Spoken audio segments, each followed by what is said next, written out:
You know that feeling, right? We've all been there. You're trapped in a conversation, and it's just going nowhere. You're laying out your point super clearly, super logically, and what do you get back? A brick wall. A wall of just absolute certainty. It's that deep, frustrating feeling of arguing with someone who isn't just wrong, they're confidently wrong. So today we're going to dig into why this happens and more importantly, what we can do about it, all through the lens of the philosopher Arthur Schopenhauer. And this analogy? It just nails it, doesn't it? It gets right to the heart of the problem. So you show up thinking you're about to play a rational game of chess.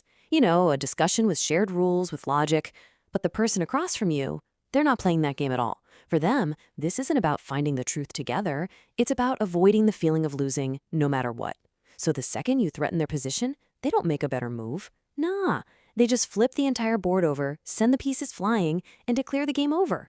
So here's where it gets really interesting with how Schopenhauer looked at all this. He made a really important distinction. He said the problem isn't actually ignorance. Ignorance is just, a lack of knowledge. That can be fixed. No, he argued the real danger is something he called stupidity, and he saw as way more stubborn, way more resistant to any kind of change. And this is the core of that difference right here. Think about it like this. An ignorant mind is kind of like fertile ground, right? You can plant seeds of information and reason, and something can grow. But stupidity? Schopenhauer saw that as something more like a solid, sealed-off rock. It's not empty, it's just completely impenetrable. It's proud, it's stubborn, and it's totally immune to logic, because deep down, it's already convinced it has all the answers it needs. So what happens when you try to challenge this kind of thinking? Well, the conversation instantly stops being about facts or the truth. Nope, logic just flies right out the window and their ego grabs the steering wheel. Suddenly, it's not a discussion anymore. It's a battle. It's this desperate, all-out defense of their very fragile need to be right, and they'll protect it at any cost. And Schopenhauer had a really specific definition for this. For him, it all came down to a fundamental failure to understand cause and effect.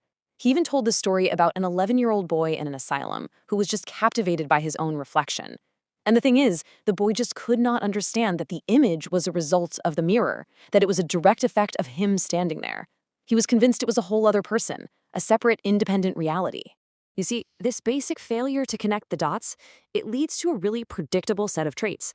A mind that can't link cause and effect is, well, naturally going to miss the hidden motives or the deeper patterns in things. It just operates on pure impulse and emotion. In modern psychology, we'd probably call this relying completely on emotional reasoning instead of logic. And that's exactly why, as Schopenhauer pointed out, this kind of person so easily believes in things like magic and miracles. And this creates a huge dilemma for any rational person, right? Because you can have all the facts lined up, you can present a perfect, flawless argument, heck, you might even win the debate. But that so-called victory, it often comes at a really high price. Proving them wrong can create so much resentment and hostility. It ends up destroying your own peace of mind, and it can seriously damage your relationships. All right, so if going head-to-head is basically a losing game, what are your options? That brings us to our first set of tools, strategic engagement. You can think of this as your playbook for navigating the outside world, for handling these impossible conversations without getting sucked into all of the chaos.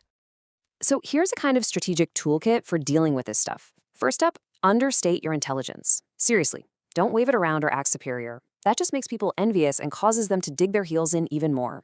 Second, you can try feigning weakness. Just concede some small, unimportant point. It protects their ego and can stop a pointless battle before it even starts. Now, if logic isn't working, you gotta switch gears and appeal to their self-interest.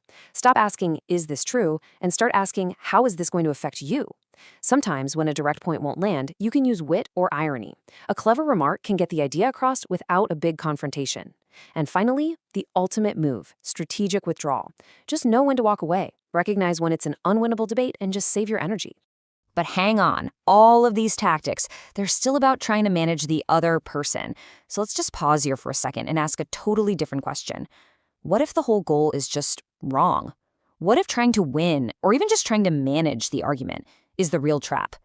And that brings us to a much deeper solution. Let's call this section 2. The inner victory. Because the ultimate answer that Schopenhauer gives us isn't about changing them. It's about changing your own approach completely. The real battle, as he saw it, isn't out there. It's in here. It's internal.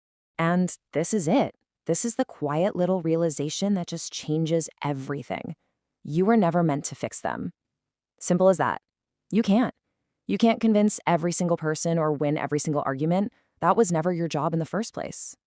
Here's the most crucial part. You've got to understand their motivation. See, you're sitting there offering them the truth, but that's not what they want. Most people aren't looking for truth. They're looking for comfort. The comfort of feeling right. The comfort of having what they already believe just validated. It's classic confirmation bias. The actual hard work of finding the truth, that's messy, it's unsettling, and honestly, they just want no part of it. And once you really, truly accept that, you start to realize that your attention is your most valuable currency. It's everything. And foolish arguments, they just drain that resource dry.